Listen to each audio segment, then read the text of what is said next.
Good afternoon, good morning, good whatever it is, wherever you are, and welcome to the VR download. I'm your host, Jamie Feldham. Welcome to our twice weekly podcast. It's Thursday. We're talking games. We're talking content. I'm trying to move into the camera, but it's hard in the mirror, you see. So while I'm trying to do that, let's move over and introduce our second host of the day, Mr. David Jagno. David, how are you doing? Well, hello there. That was my Obi-Wan impression. Hello, how are you doing, Jamie? That was overly English, whereas Ewan McGregor is famously a Scot. So you failed, my friend. I mean, you're not doing a very good General Grievous, so you're not giving me much to work with here. So I'm trying to do as best I can. There you go. There we go. I can't believe I've just done that on a podcast. A VR podcast, no less. One that you're listening to right now, and we would like to give a shout out to the 1, 2, 3, 4, 5 people that subscribe to us on YouTube that get cool extra features. That is Dominic Fruchtman, John Westra, BR Sa, Adam Hartzell, and Smash Reality. Thank you so much, guys. It's great to have your support as always, and thank you to everyone that's here today live in the chat. We'll be catching up with you during the show. We'll be reading the comments on these wonderful fashionable tablets that we have right in front of us. So we'll be checking in with questions and comments in a bit. But let's kick it off, David. There's a lot to talk about in terms of what you've been playing this week. I haven't been playing much at all, but you have just reviewed Cosmodread. I was hoping it would be. Part of me was hoping it would be bad, so I could say it was dreadful. But that is not the case. It is actually a fantastic horror game. For me personally, I'm not really a huge like roguelike fan. I've never really enjoyed repeating content in a game. If I could pick, I would rather have a 5-hour game that's all bespoke made content than a 15-hour game that's repetitive. Yeah. But that being said, Cosmodread does it very well. This is the same developer as Dreadhall's White Door Games. It's a very small indie operation. All the design, programming, all that stuff was done by a single guy. He had some help in terms of art and sound and stuff like that, but most of it's done by a single person. So Cosmodread is a VR horror roguelike that takes place on a spaceship that's abandoned, and it's kind of like decaying and dying, and you're trying to escape. And you begin the game with a little crossbow, and you have to locate key cards to open up doors and find batteries to power panels and explore the ship and try to pick your way through and figure out what's going on. There's little audio logs that unravel the mystery, kind of BioShock style, and it's kind of a neat like limited gravity situation. So when you throw objects, they sort of float down slowly, and you can really throw stuff really far. It's very good, and the premise is effective, but most importantly, I think this is something that you agree with me on, Jamie, is that this game's sound design is out of this world incredible. It is just some of the best sound immersion that I've heard in a VR game, and I don't know what the magic is behind it, how they did the 3D audio and made it so completely believable, but I mean, I can hear creatures crawling in the exact direction of where they are behind me and around me, and you can hear the like weird tentacle slimy sound that just I mean it gives you goosebumps whenever you hear this stuff in this game, and it's very, very, very good. Yeah, that's a really, really good point, because it just made me realize that earlier today I went in to film some footage for the video review, which just went live. And one of the things Zena was laughing about as she was editing the video is my head just keeps jolting everywhere, because the sound design is so good when something, you said, you know exactly where it is. So I'm kind of like shaking and jumping like this. And like there's a couple of times I approach a door and you like hear a little growl behind the door, and then suddenly I start walking backwards. Just because something happened the other week where I previewed Wraith the Oblivion Afterlife, and I didn't find it very scary in its first hour. And I think that's an intentional thing, but it made me think, have I suddenly cracked it? Am I suddenly very good at VR horror games? Am I a brave human being now? Maybe I am. This is an exciting new chapter in my life. Then I played about 20 minutes of Cosmodread. Nope. No. This game, Narrator, that was determined to not be the case. yes, this was a very, very, very terrifying experience. It's funny. It atmospherically, it really, really, really reminds you of Dead Space, and I don't think Dead Space on a flat screen is actually that scary of an experience. But it also says to me that Really, it's kind of scary, but it's not like Resident Evil 7 or PT, right? Like it's got a kind of it's more action, kind of. It's more tension, right? Yeah. It definitely has its moments, but you kind of also know the horror, so it's easier to deal with. Because like across all three games, it's just the necromorph. Here, this made me think. Actually, maybe I don't want Dead Space in VR because maybe just the experience of being in it is probably going to be too much for me, and that's a shame because Dead Space is one of my favorite series.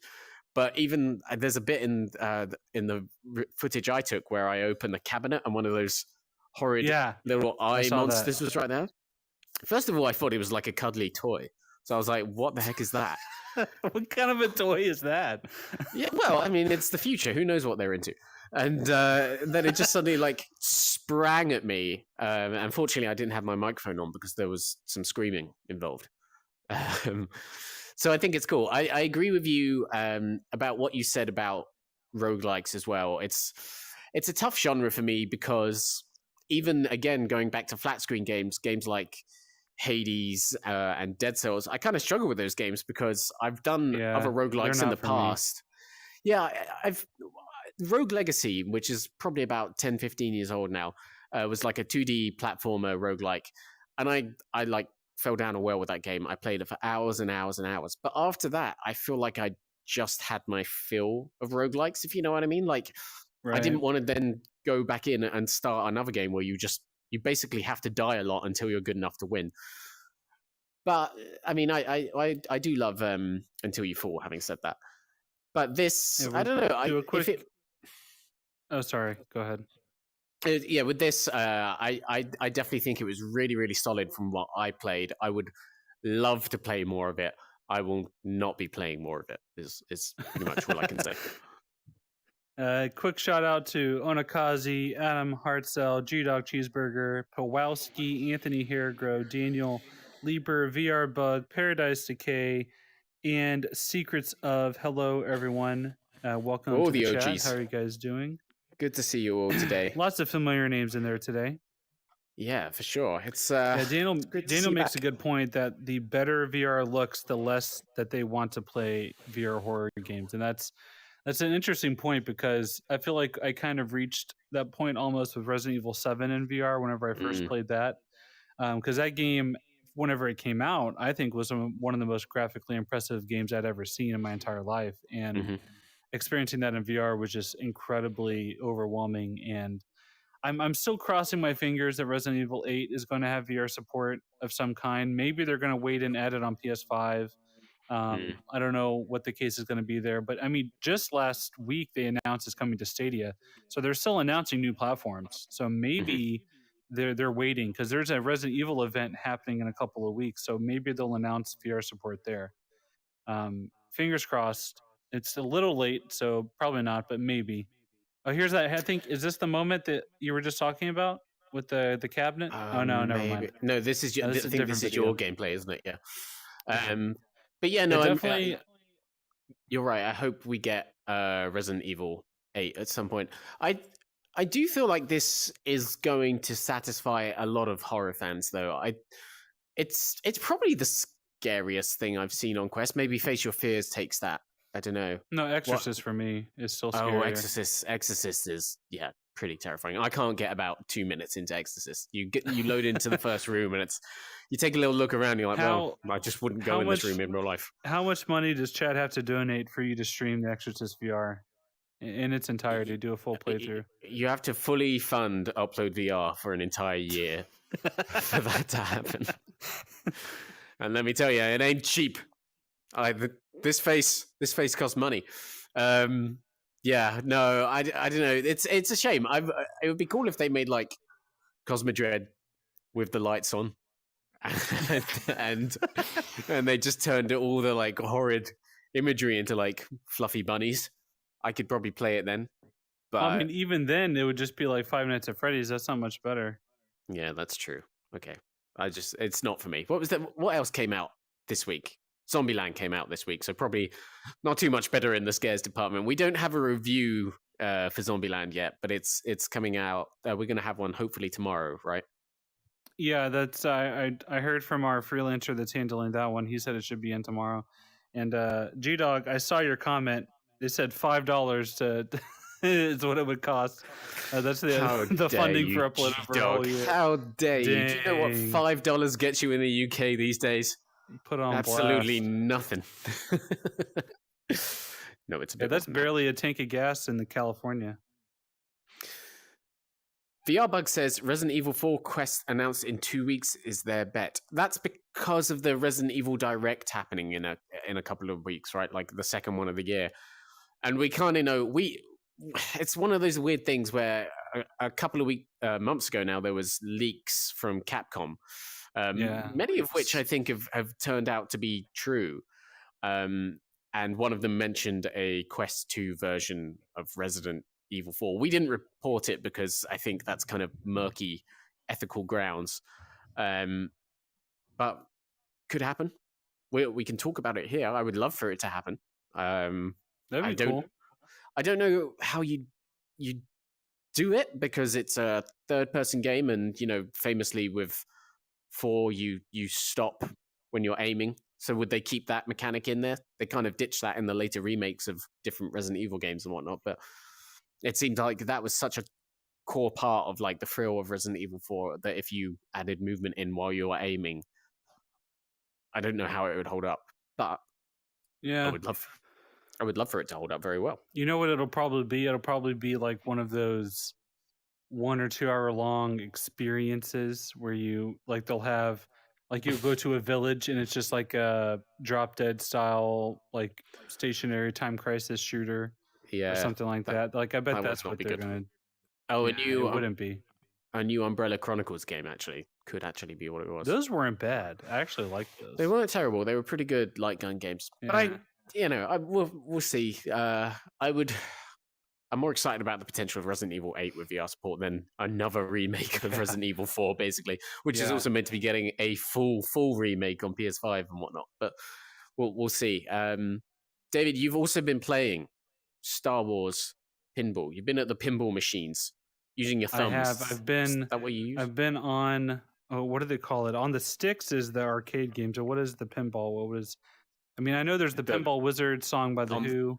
The paddles? On the paddles, there you go. The flicky paddles, I believe it is. I've been paddling it up. Here.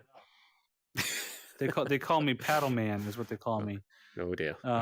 Yeah, so Pinball, Star Wars Pinball VR, it's very good. The VR version of Star Wars Pinball has 2 new tables. One of them is based on The Mandalorian, and one of them is based on Star Wars collectibles. It's like little figures and toys. There's also a really cool room environment here that you can see. So for me, growing up, I was never super into pinball machines. Obviously I was born in 1990, right? So the pinball craze was kind of before my time a little bit. And I got to go to arcades and stuff right on the tail end of it, with Mortal Kombat and Tekken and that kind of stuff. And I love old school arcade games. I'm a big Galaga fan. That's probably my favorite old school arcade game.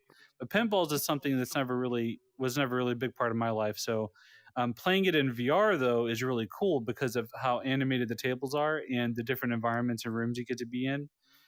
It's really awesome. I would love to play it with some type of modded controller of some kind, because holding the touch controllers just doesn't quite feel the same as pushing buttons on a table. But it's a good approximation, and to me it's more compelling to play in VR than it would be on a PS4 or a computer or something. Just that feeling of standing over the table I think is really nice. It's pretty cool though. This is going to be on all VR platforms. I'll have a preview of the Quest version going up later today with video footage of the Mandalorian table, which is new. I don't know, Smashed. I'll have to see if you can shake the table and if it causes it to get tilted or whatever. I'm correct in thinking Zen already put out a pinball VR game, maybe even on Quest, right? They've definitely done like, is it Pinball FX2, or maybe that's a different developer? Yeah, it is FX2. I think that's out on Quest. This will be a separate release instead of adding the tables into that. But if you Um, if you've played FX2, you probably already know how this plays, right? I mean, it's exactly. pinball. Yeah. I mean, you know how pinball plays anyway. Actually, that's a silly Yeah. comment. I shouldn't Exactly. have thought that. But it looks really, really fun. I love how deep it goes with the lore. There was some like posters for like Star Wars Rebels in there, which is really, really cool. Obviously, some Baby Yoda references, which is all Star Wars is about these days. And yeah, it Hey, gave he me. has a name. Okay, I already Yeah, but forgot it. it's Was it not a very. It's Grogu or yeah, something it was stupid? Grogu. Yeah. It's not a great name. Not a great Yeah. name. Go No, back it's and not. go back and remake that episode and call him something new, please.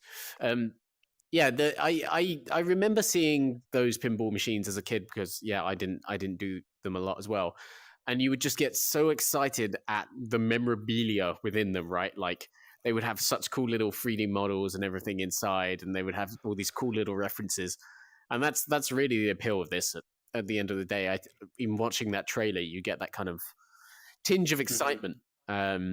So I mean, it won't be a big release, I'm sure, but can you believe how many Star Wars VR related things we have now? This is what the if you count 3 episodes of Vader Immortal, the first part of Galaxy's Edge, the second part coming, and this is the 6th Star Wars thing on Quest, and that's not even counting like Trials of Tatooine, Squadrons, the X-wing VR experience, and then I'm probably Right. missing something that would bring it up to 10 already in 5 years. That is a crazy amount of content.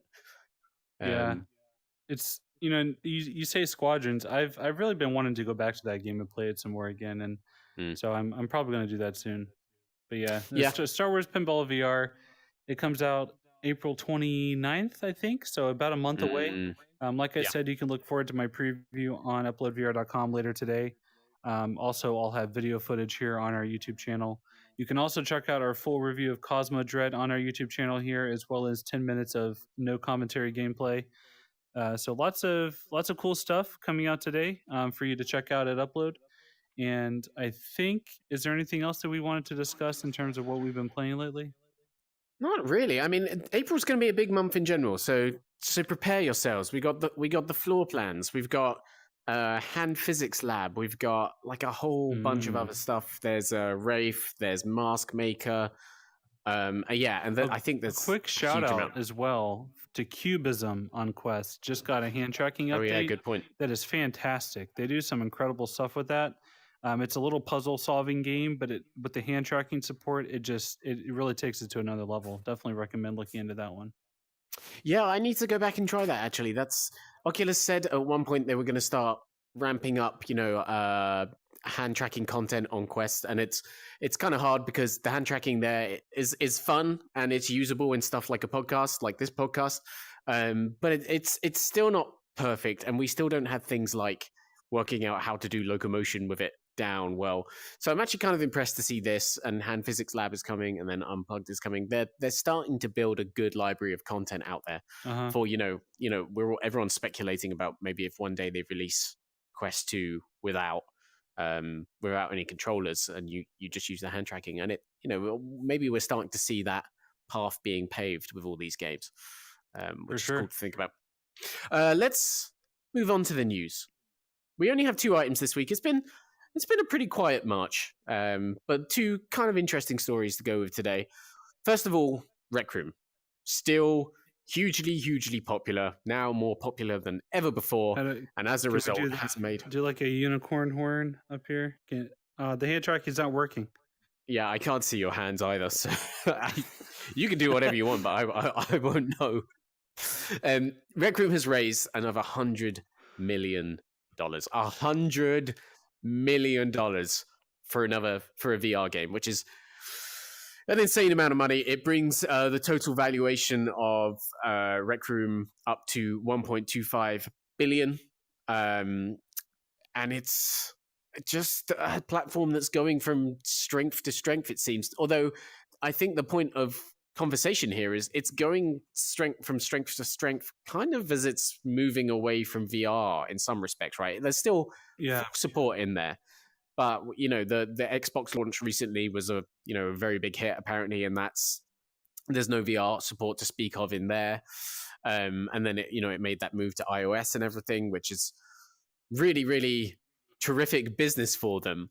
I wonder, as VR grows, how much of a story Rec Room plays in it because of that cross-platform support, if you know what I mean. Is it going to end up diluting it? Should it have stuck to its guns and stayed VR exclusive? I mean, clearly not, because they're making a whole bunch of money, but would there be a better VR product from it in the future because of it? I don't know. What do you think? I don't use Rec Room too much because of the whole, mainly kids are in there sort of thing that makes it hard to go in and socialize for me personally. Yeah, no, I'm kind of in the same boat. I haven't really spent a whole lot of time in Rec Room recently. Whenever I want to go into something like this, usually my choice is VR chat. I feel like it's first of all, because VR is in the name, I feel like it kind of naturally attracts more VR native users, even though it does have PC support. Rec Room, I feel like, is really going after that Roblox user base of younger kids, accessible creation tools, kind of cute avatars that can be customized. Very, very, very, very much based on that similar kind of Roblox model.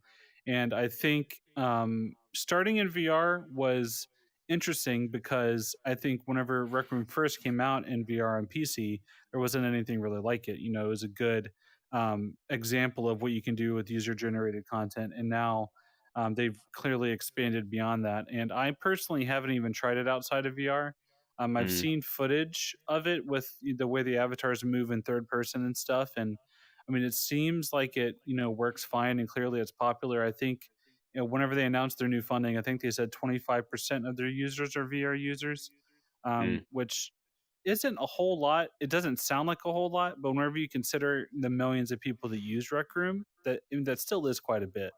So that's still a good thing. And because of the VR support and because it's available on PSVR, Quest, PC, etc., any new users, I think, is a good thing because it will continue to grow the platform.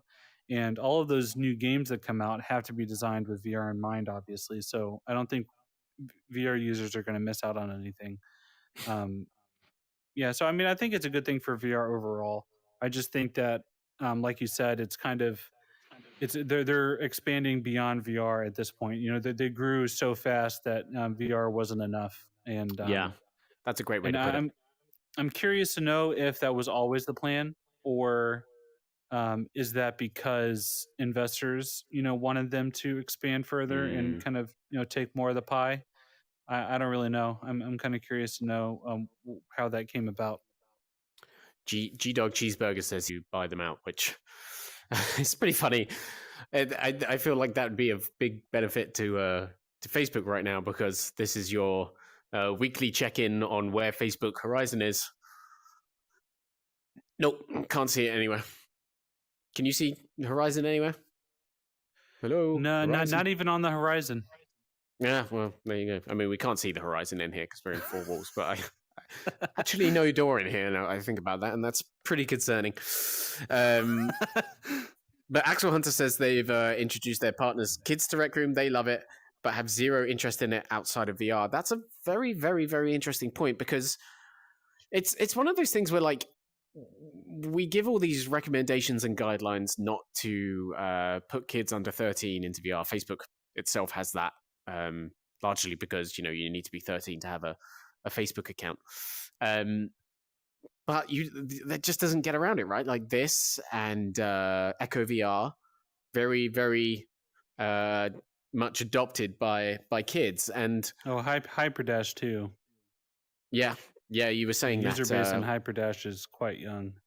It's really interesting, and and Roblox again is just a really, really great comparison, because that is just blowing up massively right now, and it's just an incredible market to be going after. So, more power to you, Rec Room, but I can't wait to see what's coming next to social VR that really revolutionizes the platform. And I don't know if their focus right now will make it the platform that does that.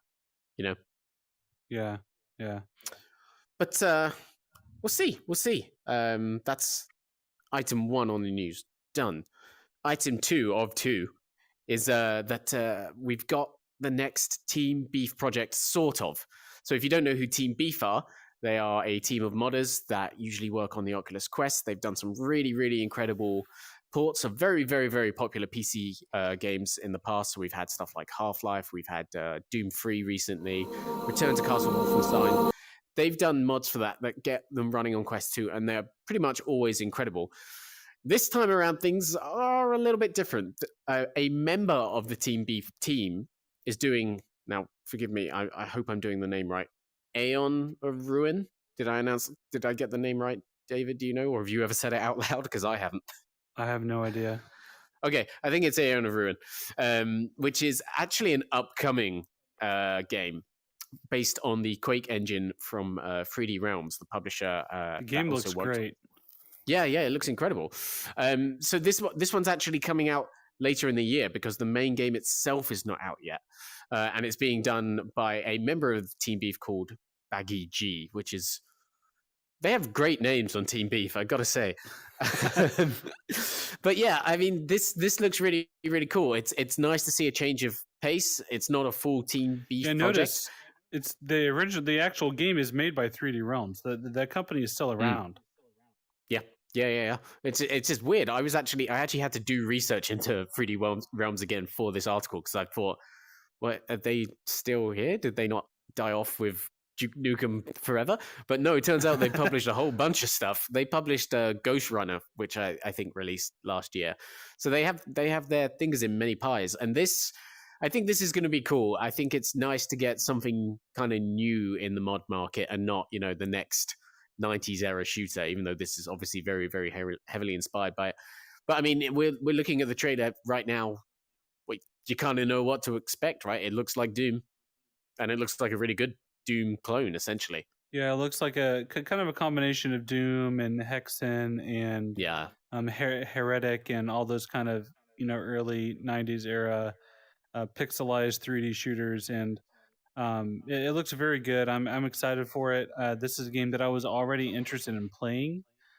So the fact that I'll be able to hopefully do the whole thing in VR is just amazing, icing on the cake. I mean, I'm super excited about that. I think it's going to be really great. Mm-hmm. It's kind of weird though, right? That all the best sounding stuff for Quest at the moment is kind of mods, like all the stuff that's actually proper content is coming basically from Team Beef. I don't mean to be like derogatory to anyone else out there making full VR games and stuff. That probably came across wrong. But basically what I mean is the kind of full VR games always end up being the ports of this kind of stuff. And it's going to be interesting to see. The Doom 3 PSVR port is out next Monday. And we were talking as a team in Slack earlier. Is the job that's going to be done on PSVR officially with Bethesda sanctioning it, is it going to be as good as what Team Beef churned out last year? I don't know, because PSVR is not as capable a platform as Quest 2 in some ways. I think Heaney God is betting on the Quest port being the better one. So we'll find out next week. I think we'll do a comparison on that. I'm excited to see that. But I think it's kind of like what you were saying. I think it's going to be a case of the platform kind of holding things back a little bit, because I won't be able to spin around as freely in PSVR. I won't be able to move my head as much, because the camera has to make sure it can see the headset and the aim controller at all times. But having the aim controller is a huge advantage for PSVR, because that controller is still one of the best things that has came out of consumer VR in the past 5 years. It is amazing, and it's a shame that more games haven't utilized it. But I understand the the limitation, and that it's a niche within a niche within a niche. So it's kind of your potential user base is so tiny if you target the aim controller. But it's such a good device, and so I'm really excited to play that game in VR with it. Yeah, for sure. G-Dog is asking if Zenith is coming to Quest or is it just going to be on Steam VR, which I think is coming to Quest, right? Yeah, Quest, That's PSVR, and PC VR, and it'll be on non-VR PC as well, but it's designed for VR first. also. Is there any news on Zenith the MMO, not the person? Do I understand that? Is that a Uh, joke? yeah, I don't know. I don't know. I don't get the reference. G-Dog, Sorry. G-Dog, your references are beyond me. If that was a joke, I'd tip my hat to you and say it was probably a really, really good joke. But I'm far too old to understand jokes these days. Look at this thing. I hope it comes to PSVR too. It's a beaut. What are they going to do? Do you reckon we'll get like another aim controller on PSVR 2? That's one thing that's kind of up in the air right now, seeing as Sony's answered a lot of other questions we have about it at the moment. I hope so. Like I want Farpoint 2 with an aim controller. I think that would be really, really cool. Yes. That's got to be a must, right? But we'll see. David, that's pretty much the news. It was a slow week, David. I can only apologize to our audience for the lack of news. And on behalf of the VR industry, I say hopefully we'll do better next week, and hopefully someone will. If you are interested in Zenith, or Zenith, I can't remember how he pronounced it. I do have part 1 of an interview up at uploadvr.com that you can check out, where we talked about their goal to make it a super immersive, true VR MMO. That's over at uploadvr.com already. And I will have more coverage of that game. I did about a 45-minute long interview here in the studio with the CEO of Ramen VR last week. So I'm aiming to get that video published here on our YouTube channel and a transcript up at Upload VR. So we'll have more coverage of that game coming very soon.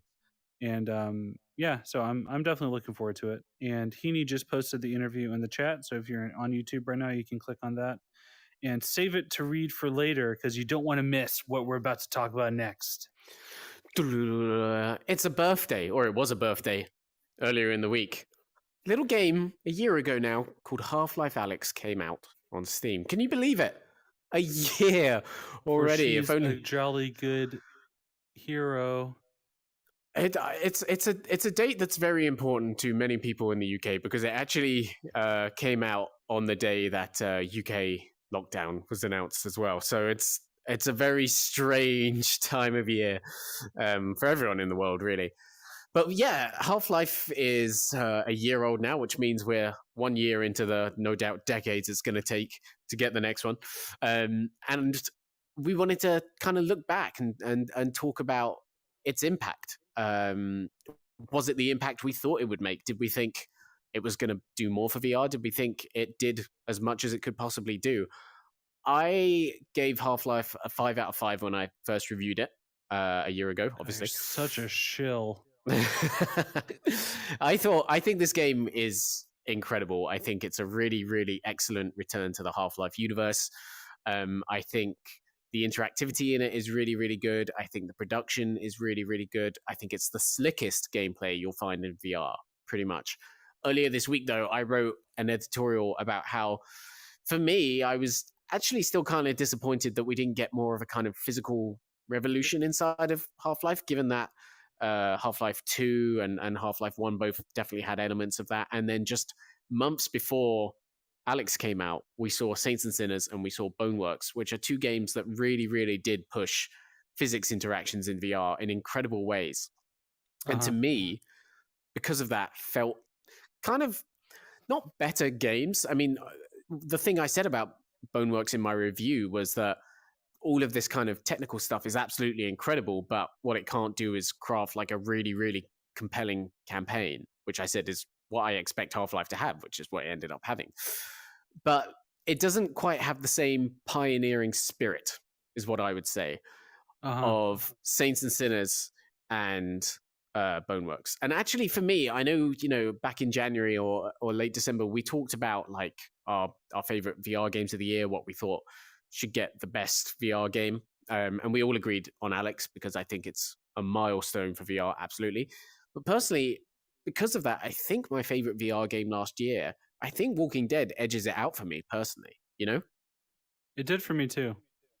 That's crazy, like it's really interesting to think about. I think Alyx is just such an incredible AAA box ticking game in some ways. It got us the 10-hour, massively polished, amazing visuals shooter campaign that was so impressive that IGN named it the third best FPS campaign of all time earlier this week, which is Yeah. a very, very impressive thing. But I think about like the interactions you saw in Walking Dead and Boneworks, and I think about the situations those games put you in, and I try and kind of then transplant what could have been possible in Alyx with those ideas. And I imagine levels like, imagine you got like dropped into a like nest of head crabs, and all you had to defend yourself with was like a mop or like a bin lid or something like that. That seems like such a cool idea that really, really communicates what VR can do over traditional games.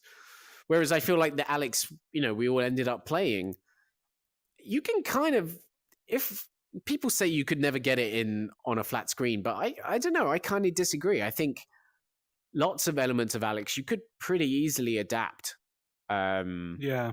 To like turning things into a button press and whatnot. But Yeah, I think, I mean, clearly plenty of it would not be anywhere near as compelling if it wasn't in VR. Just the way the gloves work and the reloading, and how, VR makes reloading a gun such an mm, important interaction and moment of tension, whereas in a non-VR game it's just pushing R on a keyboard. yeah, It's so, I mean, VR transforms so many elements of a game into, something that would is far more, immersive and just tense than it would be outside of VR. But I think for the most part, the way the world is designed, the way the game flows, the way gameplay and the way you interact with it, like you said, I mean, you could do it outside of VR. I mean, Half-Life 2 had the gravity gun; they'll let you interact with stuff in similar ways that Alyx does. So I mean, mm, like you said, like it's not impossible, but um, I do want to just echo your sentiments on Walking Dead, because I think that game had the benefit of being a surprise. I don't think anyone expected it to be anywhere near as that's good as true. it was. No offense to Skydance, there's a lot of talented people there, but Archangel was not that impressive of a game. Mm, And I think after that, I wasn't expecting a whole lot out of Saints and Sinners. Even after I went and visited their studio, I talked to them, I interviewed them. We have the footage here on our YouTube channel. We did a whole interview where they have like a hanging zombie prop in the background. And I got to do like a studio visit and played the game and saw the concept art. And, I had a lot of promise and I was excited to see how it turned out, but it turned out better than I expected. And I think that is a good benefit that a lot of VR games have, where a lot of them are coming in under the radar, so they have the chance to really catch you by surprise. Whereas Half-Life Alyx had decades of expectations built upon it, mm, and a lot of that's not even Valve's fault. That's just the rabid PC master race gamer fan base that mm, builds up Half-Life into this sort of unattainable, on a pedestal thing. And VR being what it is and being as young as it is, I think in some ways was always going to struggle a little bit. But given those expectations, I think it absolutely delivered, mm. which is kind of, to your point, even more impressive that it was able to still deliver amidst all those expectations and pressure. So I mean, it's absolutely an achievement. Yeah, and you're right. And I'm glad you said about like what VR brings that flat screen games don't. So stuff like reloading guns, because you're totally right. I shouldn't be taking that stuff for granted, for one thing, and it's very, very, very easy to do that. Um, After you've played 11 billion VR shooters with many, many Yeah. more to come Yeah. in the months to come, it's easy to get carried away. But I don't know. There's even stuff like Valve put out these very polished gameplay videos that I don't know. Maybe I shouldn't be slating it too much, because I gave it 5 out of 5, and I genuinely did love it. And I think the thing I said at the end of my review was the most exciting thing about Alyx for me was that it kind of had this message of the best is yet to come Hmm. in Hmm. so many ways. Especially with the way it ends. Yeah, exactly. Which obviously we won't spoil here, but if you've played it, you very much know what we're talking about. And I don't know what we're going to get next from Valve. I hope there is still, I guess I would say, the hunger at the studio to continue on full time with VR, but at the same time, if we're going to get, I don't know, if we're going to possibly get a Half-Life 3 or like another spin-off, that this franchise has so much clout behind it, so much following, so many people following it, that I don't know if they can get away with doing another one in full VR. I don't know if they want to do another one in full VR, which would be a shame, because I think Alyx is just the start for them and what they could do. I think the Jeff level, again, not to spoil anything, that for me is a really standout, isolated slice of that game where I felt like I was playing an old Valve game that was just innovating around every corner. And lots of Alyx does that, but probably not as much as I was expecting and hoping for, which is what led to that really, really great, solid, familiar experience. And I want them to come back and say, okay, now it's time for the AAA 12-chapter game where every chapter is based on something you haven't done in VR before. You know, every idea is fresh and new, and every idea says this had to be in VR. I do think we're still really waiting for that game, even after Alyx's release. Man, I'm being really mean to Alyx. I really like Alyx. I'll just tell you to the camera right now. I promise you, I really, really like Alyx. I mean, it's one of those things where it's almost the more you love something, the more you want to criticize it because you just want it to be even better, you know? Yeah, exactly. And I mean, whenever I get on a tangent and I start talking about Elder Scrolls, you know, that happens to me all the time, where I start criticizing all the things that it's done wrong, or in all the ways that Skyrim simplified and ruined the series and blah, blah, blah. But at the end of the day, you know, these games are, you know, benchmarks, and there are absolutely watermarks that other developers strive to even just hit a partial piece of. And Alyx is pretty wonderful. I think I would absolutely say that if you are a VR developer, Half-Life Alyx is something you absolutely should play. I mean, just as it's for research purposes, as a case study, as an example of how to do so many things correctly. I think Alyx is a great example of so many things, and you know, it's I'm glad that we got it as soon as we did. You know, a lot of people probably would want to complain that it took 4 years after the Rift and Vive release, but you know, I think it came out at a great time because now it's propelling more VR into more homes, and it's making people want to feel like they need a VR headset because of how great the game is. And you know, I hope we get more games like that. I think there's been a couple that kind of hit that point depending on your preferences. But you know, Half-Life Alyx is one of the only ones I would say is pretty much a, you know, just a must play without any caveats. Yeah, you know. and to your point about like what it's doing for VR and getting VR into more homes, we know that Steam VR is growing. At the end of the day, the economics of having a gaming PC and a VR headset are going to limit that growth.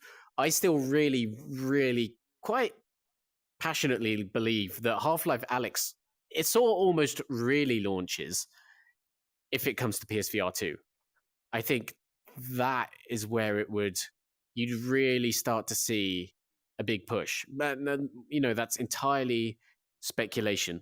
We don't know if that's actually going to happen. But to me, that's where it becomes a bit more viable. And it also means, like, you know, the PS5 gets a Half-Life game as an exclusive so long as Xbox doesn't, you know, realize what it's doing, which is a huge, huge draw. That's what I'm really excited to see a whole new group of people embrace Alyx on PSVR 2. And shout out to Skiva007 for the $5 super chat donation. I appreciate it. He says, I love Upload VR. Thanks for all that you guys do. You're the #1 VR news outlet. Respect. Respect back to you, my friend. We are the #1 thank you VR so news much. outlet. That is a fact. That is a verifiable truth. You can't argue it, especially with this contribution. Thank you, Skiva. That's really good of you, and we love having you here every week for the podcast. All of you, It's always great to see you, hang out with you for an hour or two. I think we're doing a shorter episode, David. I think we're pretty much wrapped up here, which is great, which is nice. Before you try to get out of this, I want to remind you that $5 is the amount G-Dog Cheeseburger said is all it would take to make you play The Exorcist in its entirety on stream. But that was his decision, not mine. No, I think we're all in agreement here. I think that's all that was required. I'm just kidding.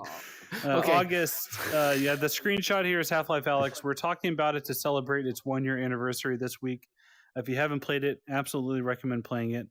Robert, Paradise Decay, Greg's VR, hello everyone. Andrew Anderson, I am not hating on Alyx. Again, I gave it 5 out of 5. We gave it our game of the year. I think it's absolutely incredible. I just am talking about the kinds of things I was hoping to see from it. And that's important. We need to have balanced criticisms of these things. I tried to get that into my review last year when I wrote about it, but a year on, that's kind of something that's been nagging at me lately, and it's something I wanted to talk about at the end of the day and get out there in the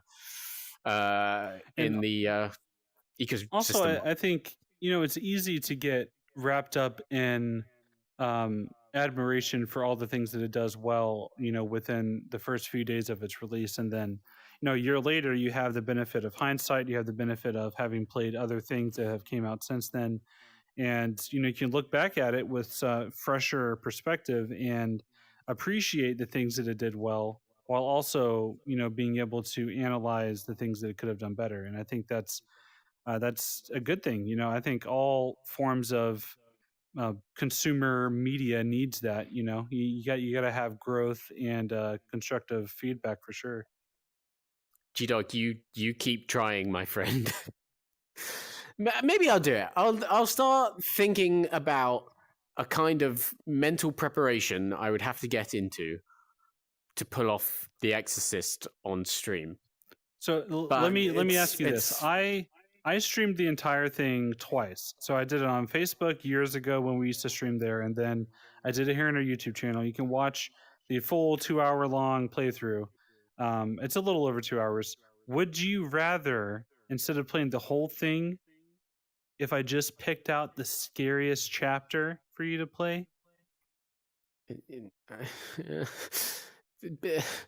I don't know. I don't think so. I don't know. I mean, it's better than doing 2.5 hours. Instead, it's just 20 or 30 minutes. 20 or 30 minutes of being terrified, David. Why would you want that? Why do any of you want that? I don't understand it. I just want to feel safe. I just want to feel in control. I don't want my brain to legitimately think demons are about to eat me or something. Why does anyone want that? I feel like there is a fundamental misunderstanding of your purpose here at Upload VR, and it is not for you to feel safe. That is not what you're supposed to do here. You're supposed to serve our audience and give the people what they want. And if they want to see you scared, I think that's what you need to do. I don't. All right. Okay. I'll tell you what. I will come to a decision next week on if I will do this. A big part of my brain is telling me to do it, and the small part is saying, you will never do this. But we'll see. Let's see if I can mentally prepare myself, and then maybe I'll do an Exorcist stream. I'm saying it now. Maybe I'll do an Exorcist stream. Okay, with that tantalizing cliffhanger, I think it's time to wrap up. But thanks so much for being here today, guys. Another shout out to our subscribers, Dominique, John, BR, Adam, Smash Reality. Thanks so much. Thank you, Skiva, for the contribution earlier. Thank you to all of you being in the comments. Next week on Upload VR, much more game reviews. We're going to probably have reviews of Doom 3, most likely. We'll probably get to Floor Plan 2, which is coming out on April 1st. A couple of other things on April 1st. Whole new month, big new releases. David, what do you got coming down the pipeline? Let's see here. We've got a lot of releases to look forward to over the next month or so. We'll be doing a lot of reviews. We've already got pretty much all of them assigned out to people and figured out our schedule of coverage. Like I said, Later today, Star Wars Pinball VR will be up at uploadvr.com. I'll have my preview of that as well as a gameplay video of the new Mandalorian table. So you can look forward to checking that out. And I'll have more coverage of Zenith coming probably either later today or tomorrow. We'll have a full interview video with the full transcript of my interview with Andy Sin from Ramen VR. So definitely looking forward to checking that out. I think one of the big releases coming soon is Alvo, right, on PSVR. That's a new shooter that's going to have aim support. It's kind of Firewall meets Pavlov in a way, sort of, for people to look forward to. Make sure you check out uploadvr.com. Click on our reviews tab to see all of our latest reviews. We've got reviews of big recent releases like a Cosmodread. I almost said Cosmophobia, but that was the old name. It's too hard. Cosmodread, Hyper Dash. We've got reviews of the Climb 2, all kinds of different new games. So we're checking those out. And just stay tuned, you guys. Make sure you hit the bell icon and get notified when we post new videos. And we're live here on YouTube every Monday and Thursday. Thank you for tuning in. Thank you for helping out with hosting today, Jamie. Helping out? I'm in the host chair. What does that mean? Just because you got your little spiel about going to the website at the end that I need to memorize too. Thank you for helping out, David. It's not. Thank it's you not for pre-written. being here. It comes from the heart. All right. Okay, that is true desire You're very good at for you to go to Amazon.com and search Upload VR for a T-shirt. That's what you should do right now. Okay, all right, fine. I'll give back the hosting chair next week. See you next week, everyone. Bye.